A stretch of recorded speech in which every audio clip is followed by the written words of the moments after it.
കോടിയേരി പറഞ്ഞത് സ്വാഗതാർഹമെന്ന് കാനം രാജേന്ദ്രൻ. ഇടതുമുന്നണിയിലെ ഘടക കക്ഷികൾ പ്രതിപക്ഷത്തിന്റെ ആയുധമാകരുതെന്നാണ് സിപിഐയുടെയും നിലപാടെന്ന് കാനം പറഞ്ഞു. അഭിപ്രായ വ്യത്യാസങ്ങൾ ചർച്ചയിലൂടെ പരിഹരിക്കുമെന്നും കാനം പ്രതികരിച്ചു.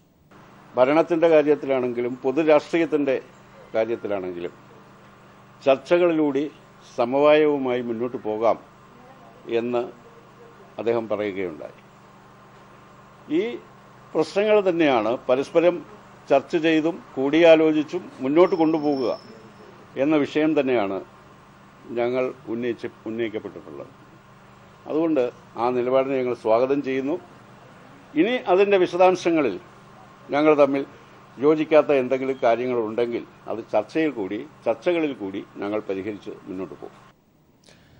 ഭരണത്തിലെ വീഴ്ചകൾ മുന്നണിക്ക് അകത്തുള്ളവരോ പുറത്തുള്ളവരോ ചൂണ്ടിക്കാണിച്ചാൽ തിരുത്താൻ തയ്യാറാകണമെന്ന് പ്രതിപക്ഷ നേതാവ് രമേശ് ചെന്നിത്തല. പരസ്പരം പഴിചാരുന്ന നിലപാട് അപലപനീയമാണെന്നും ചെന്നിത്തല ദില്ലിയിൽ പറഞ്ഞു.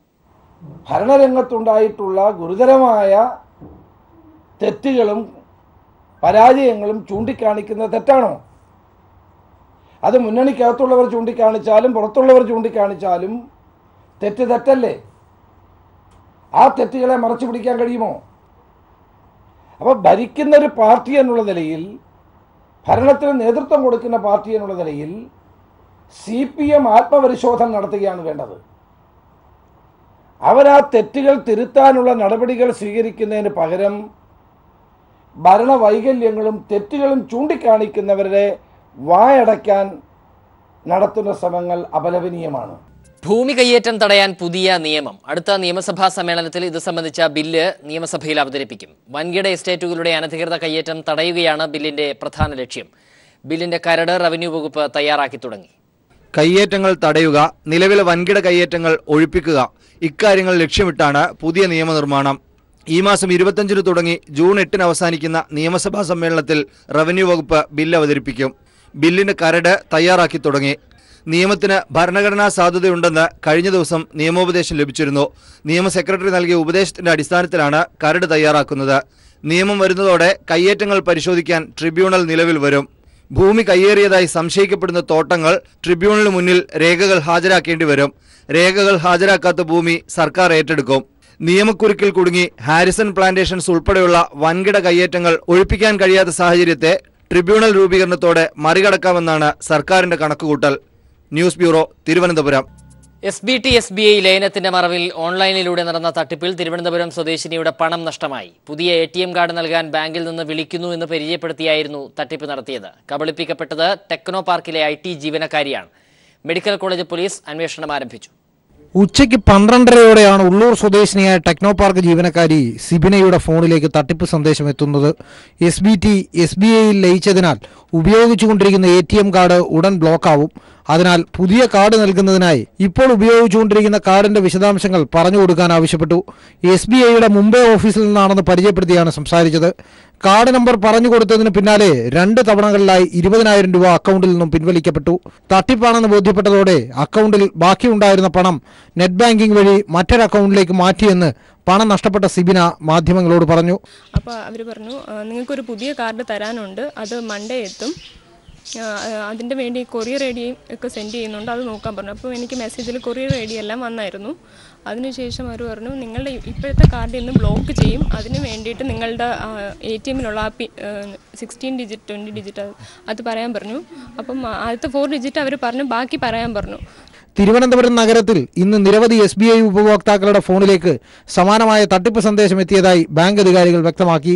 പാസ്വേഡോ മറ്റ് വ്യക്തിഗത വിവരങ്ങളോ ചോദിച്ചു വരുന്ന കോളുകൾക്കെതിരെ ജാഗ്രത പാലിക്കണമെന്ന് നിർദ്ദേശമുണ്ടെങ്കിലും ഉപഭോക്താക്കൾ ആവർത്തിച്ച് തട്ടിപ്പിൽ വീഴുന്നതിൽ SBIയും ആശങ്ക രേഖപ്പെടുത്തി. ജീവൻകുമാർ, തിരുവനന്തപുരം. കുൽഭൂഷൺ ജാദവിന് നീതി ഉറപ്പിക്കുന്നതുവരെ പാകിസ്ഥാനുമായുള്ള ഉഭയകക്ഷി ചർച്ചകൾ നിർത്തിവെച്ചതായി ഇന്ത്യ. ഇരു രാജ്യങ്ങളും തമ്മിൽ സമുദ്ര സുരക്ഷയുമായി ബന്ധപ്പെട്ട് തിങ്കളാഴ്ച നടത്താനിരുന്ന ചർച്ച ഇന്ത്യ റദ്ദാക്കി. പാകിസ്ഥാൻ ഉദ്യോഗസ്ഥർക്ക് ആതിഥ്യമരുളാനാവില്ലെന്നും ഇന്ത്യ അറിയിച്ചു. ഇന്ത്യൻ ചാരനെന്നാരോപിച്ച് മുൻ നാവികസേനാ ഉദ്യോഗസ്ഥൻ കുൽഭൂഷൺ ജാദവിന് വധശിക്ഷ വിധിച്ച പാക് സൈനിക കോടതി നടപടിയുടെ പശ്ചാത്തലത്തിൽ ഇന്ത്യ നിലപാട് കടുപ്പിക്കുകയാണ്. കുൽഭൂഷൺ ജാദവിന് നീതി ഉറപ്പാക്കുന്നതുവരെ പാകിസ്ഥാനുമായുള്ള എല്ലാ ഉഭയകക്ഷി ചർച്ചകളും നിർത്തിവെക്കാൻ ഇന്ത്യ തീരുമാനിച്ചു. ഇതിന്റെ ഭാഗമായി പാകിസ്ഥാൻ അധികൃതരുമായി തിങ്കളാഴ്ച നടത്താൻ നിശ്ചയിച്ചിരുന്ന സമുദ്ര സുരക്ഷയുമായി ബന്ധപ്പെട്ട ഉഭയകക്ഷി ചർച്ച ഇന്ത്യ റദ്ദാക്കി. ചർച്ചയ്ക്കായി ഇന്ത്യയിലേക്ക് വരാനിരുന്ന പാകിസ്ഥാൻ സമുദ്ര സുരക്ഷാ ഏജൻസി ഉദ്യോഗസ്ഥർക്ക് ആതിഥ്യം അരുളാനാകില്ലെന്ന് ഇന്ത്യ പാകിസ്ഥാനെ അറിയിച്ചു. കുൽഭൂഷൺ ജാദവിനെ കാണാൻ തങ്ങളുടെ നയതന്ത്ര ഉദ്യോഗസ്ഥർക്ക് അനുമതി നൽകണമെന്ന ഇന്ത്യയുടെ ആവശ്യം തുടർച്ചയായ 14ാം തവണയും പാകിസ്ഥാൻ തള്ളിയിരുന്നു. ചാരപ്രവർത്തിക്ക് പിടിയിലായ ആളെ കാണാൻ ഇന്ത്യൻ നയതന്ത്ര ഉദ്യോഗസ്ഥരെ അനുവദിക്കാനാകില്ലെന്നാണ് പാകിസ്ഥാൻ നിലപാട് അറിയിച്ചത്. കുൽഭൂഷൺ ജാദവിനെതിരായ വിധിക്കെതിരെ അപ്പീൽ നൽകാൻ കുറ്റപത്രത്തിന്റെ 2 പകർപ്പുകളും ജാദവിനെതിരായ വിധിയുടെ പകർപ്പും ഇന്ത്യ ആവശ്യപ്പെട്ടെങ്കിലും പാകിസ്ഥാൻ നിരാകരിച്ചു. കുൽഭൂഷൺ യാദവുമായി ബന്ധപ്പെട്ട ഒരു വിവരവും നൽകാനാകില്ലെന്നാണ് പാകിസ്ഥാൻ നിലപാട് അറിയിച്ചത്. പാകിസ്ഥാൻ പിന്തുണയോടെയുള്ള ഭീകരാക്രമണങ്ങൾക്ക് പിന്നാലെ നിർത്തിവെച്ച ഉഭയകക്ഷി ചർച്ചകൾ പുനരാരംഭിക്കാനുള്ള സാധ്യതയാണ് കുൽഭൂഷൺ ജാദവ് വിഷയത്തിലൂടെ വീണ്ടും പ്രതിസന്ധിയിലായത്. മനുശങ്കർ, ദില്ലി. വേനൽ കടുത്തതോടെ തൃശൂർ മെഡിക്കൽ കോളേജിൽ ശുദ്ധജലക്ഷാമം രൂക്ഷമായി. പുതിയ പദ്ധതികൾ പ്രകാരം കുളങ്ങൾ നിർമ്മിച്ചെങ്കിലും വേണ്ടത്ര വെള്ളം ലഭിക്കാത്ത സ്ഥിതിയാണുള്ളത്. ആശുപത്രി ആവശ്യങ്ങൾക്ക് പോലും വെള്ളം കിട്ടാതായതോടെ രോഗികളുടെ ദുരിതം ഇരട്ടിയായി. തൃശൂർ മുളങ്കുന്നത്തുകാവ് മെഡിക്കൽ കോളേജിൽ പതിവുള്ള കുടിവെള്ളം മുടങ്ങലിന് പരിഹാരം കണ്ടെത്താൻ പുതിയ പദ്ധതികൾ രൂപീകരിച്ച കുളങ്ങൾ നിർമ്മിച്ചിരുന്നു. എന്നാൽ ലക്ഷങ്ങൾ മുടക്കി നിർമ്മിച്ച കുളത്തിൽ വെള്ളം എത്താത്തതാണ് പ്രതിസന്ധിക്ക് കാരണം. പരമ്പരാഗതമായി വെള്ളമെടുത്തിരുന്ന പല കുളങ്ങളും നാളുകൾക്ക് മുമ്പേ വറ്റി വരണ്ടിരുന്നു. വേനൽ കടുത്തതോടെ ശുദ്ധജലം പേരിന് പോലും കിട്ടാതെയായി. ഇല്ല, ഇവിടെ വെള്ളം കിട്ടുന്നില്ല, വളരെ ക്ഷാമമാണ്. രോഗികളെല്ലാം തോട്ടിൽ പോയിട്ടാണ് കുളിച്ചോണ്ടിരിക്കുന്നു. ഇക്കൊല്ലം ചൂട് കനത്തതാണ് ജലലഭ്യതയിൽ കുറവ് വരുത്തിയത്. ആശുപത്രിയിൽ കുടിവെള്ളം പോലും ലഭ്യമാകാത്ത സ്ഥിതിയാണുള്ളത്. ഞങ്ങൾ ഓട്ടോക്കാരെ കൂടി മംഗലിയിൽ വെള്ളക്കുട വന്നിട്ട് രോഗികൾക്ക് കൊടുത്തിരുന്നു. ഇപ്രാവശ്യം അതിനൊരു വെള്ളമില്ല വെക്കാനായിട്ട്. പ്രസവ വാർഡുകളിലും ശസ്ത്രക്രിയ കഴിഞ്ഞ രോഗികളും വെള്ളം കിട്ടാതെ വലയുകയാണ്. ശുദ്ധജലമില്ലാത്തതിനാൽ അണുബാധ ഭീഷണിയും ഉയർന്നിരിക്കുകയാണ്. News bureau, Thrissur. Kozhikode mofussil bus സ്റ്റാൻഡിലെ കടയിൽ നിന്നും ജെല്ലി മിഠായി വാങ്ങിക്കഴിച്ച 4 വയസ്സുകാരൻ മരിച്ചതായി ആരോപണം. മിഠായി കഴിച്ച അമ്മ കോഴിക്കോട് മെഡിക്കൽ കോളേജ് ആശുപത്രിയിൽ ചികിത്സയിലാണ്. കാപ്പാട് സ്വദേശി ബഷീറിന്റെ മകൻ യൂസഫ് അലിയാണ് മരിച്ചത്. കൊയിലാണ്ടി കാപ്പാട് പാലോടയിലെ ബഷീറിന്റെയും സുഹറാബിയുടെയും മകൻ യൂസഫ് അലിയാണ് മരിച്ചത്. വ്യാഴാഴ്ച വൈകുന്നേരമാണ് ബസ് സ്റ്റാൻഡിലെ കടയിൽ നിന്നും ഇവർ ജെല്ലി മിഠായി വാങ്ങിച്ചു കഴിച്ചത്. മിഠായി കഴിച്ചതിനെ തുടർന്ന് കുട്ടിക്കും കൂടെയുണ്ടായിരുന്ന മാതാവ് സുഹറാബിക്കും ദേഹാസ്വാസ്ഥ്യവും വയറിളക്കവും ഛർദിയും അനുഭവപ്പെട്ടിരുന്നതായി ബന്ധുക്കൾ പറയുന്നു. തുടർന്ന് കുട്ടിയെ കോഴിക്കോട് മെഡിക്കൽ കോളേജ് ആശുപത്രിയിൽ പ്രവേശിപ്പിച്ചെങ്കിലും മരണപ്പെടുകയായിരുന്നു.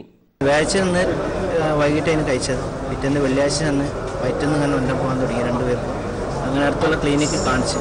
അവിടുന്ന് കുളിയൊക്കെ കൊടുത്ത് പ്രശ്നമൊന്നുമില്ല, കഞ്ഞി കുടിക്കുന്നുണ്ട്. എന്നിട്ട് പിന്നെ കുറച്ച് വൈകിട്ടാകുമ്പോഴത്തേക്ക് കുഞ്ഞിന് വയറ്റിൽ നിന്ന് പോകാൻ തുടങ്ങി. നല്ലോണം വയറ്റിൽ നിന്ന് പോകാൻ തുടങ്ങിയപ്പോൾ രാത്രിയായപ്പോൾ ലീവല്ലായിരുന്നു. പക്ഷേ വണ്ടിയൊന്നും കിട്ടാണ്ട് കുറേ ബുദ്ധിമുട്ടായി.